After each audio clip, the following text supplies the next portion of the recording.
সাব্বাস কাকু সাবাস, ইউনুস কাকু সাবাস। অনেক আমার উপর রাগ হবেন যে ভাই মানে একদিন আগে সমালোচনা করেন, একদিন পরে আবার প্রশংসাও করেন। আমি বরাবরই বলি, দেশের জন্য যারাই কাজ করবেন, যতটুকুই করবেন, সেটার জন্য আমরা খোলা দিলে প্রশংসা করব।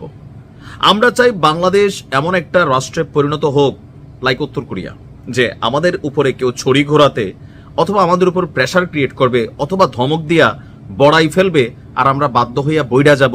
এই দেশ আমরা কিন্তু চাই না। কোন সরকারি তার বাপের টাকায় রাষ্ট্র পরিচালনা করে না। রাষ্ট্রের জন্য যত কেনাকাটা এগুলো পাবলিকের টাকায় করে। তবে এই মুহূর্তে বাংলাদেশের জন্য আগামী দিনে যে সম্ভাবনাগুলো একটা দ্বার প্রান্তে চলে আসছে, সেটা হচ্ছে মিয়ানমার এবং ভারতের যে কোনো সময় যে কোনো হস্তক্ষেপ আমাদের উপর আসতে পারে।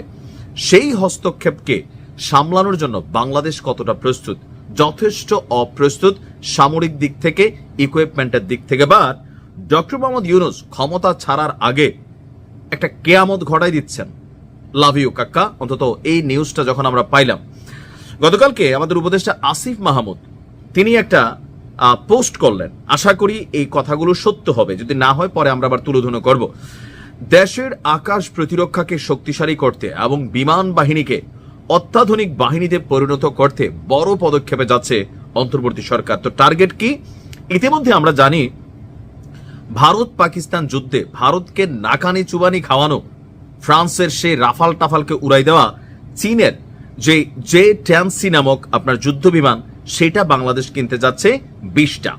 তা আমি তখনই বলছিলাম শুধু 20টাই তো হবে না, আরো দরকার। এবার আসেন, আরো সুসংবাদ আসছে। পরবর্তী ধাপে আমরা ইতালি থেকে 10টি ইউরোফাইটার টাইফুন যুদ্ধ বিমান, খুবই কার্যকরী যুদ্ধ বিমান ভাই। এগুলার যে গতি, এগুলার যে ধরেন অ্যাটাকিং পাওয়ার, বা শত্রুপক্ষের বিমানকে মাঝ আকাশে যেভাবে গোত্তা খাওয়াইতে পারে, টার্গেট করে যেভাবে নিজেকে সেভ করতে পারে, সো এটা আমার কাছে মনে হয় যে খুবই কার্যকর এই বিমানটা, যেটা হচ্ছে ইউরোফাইটার টাইফুন। নামটা থাকে না, টাইফুনের মধ্যে একটা ভাব আছে, কিন্তু বিমানটা আসলে ওই ভাবেরই। এমনকি পৃথিবীর উন্নত দেশগুলো আপনার অলরেডি এই ধরনের যুদ্ধ বিমান তাদের কালেকশনে রেখেছে। ভারতের কাছেও আছে, ইভেন মিয়ানমারের কাছেও আছে, আমাদের কাছে ছিল না। সুতরাং এবার আমাদের এই চ্যাপ্টারটা আরেকটু শক্তিশালী হলো। শুধু এখানেই শেষ না, এরপরে তুরস্ক থেকে আনা হচ্ছে T-129 attack helicopter. T-129 attack helicopter, তবে এইটার পরিমাণটা অনেক কম, আপনার 6টি। তা আমার মনে হয় যে এরকম আরো 6-এর জায়গা 60 হয়ে যাক না। আমাদের তো জায়গার অভাব নাই, টাকার অভাব।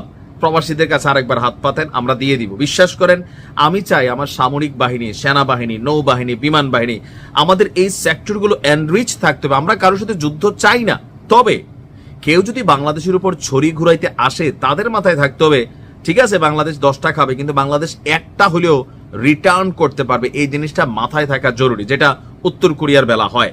আপনি দেখেন মিয়ানমারকে ওইরকম ভাবে কেউ ঘাটতেছে না। কেন ঘাটতেছে না? তাদের দেশের মধ্যে গৃহযুদ্ধ লাগাইয়া পশ্চিমারা খেলতেছে, কিন্তু মিয়ানমারের বিরুদ্ধে কেউ অ্যাকশন নিচ্ছে না, উত্তর কোরিয়ার বিরুদ্ধে কেউ অ্যাকশন নিচ্ছে না। একটাই কারণ, মেশিন আছে। উত্তর কোরিয়া তো আরো ভয়ঙ্কর।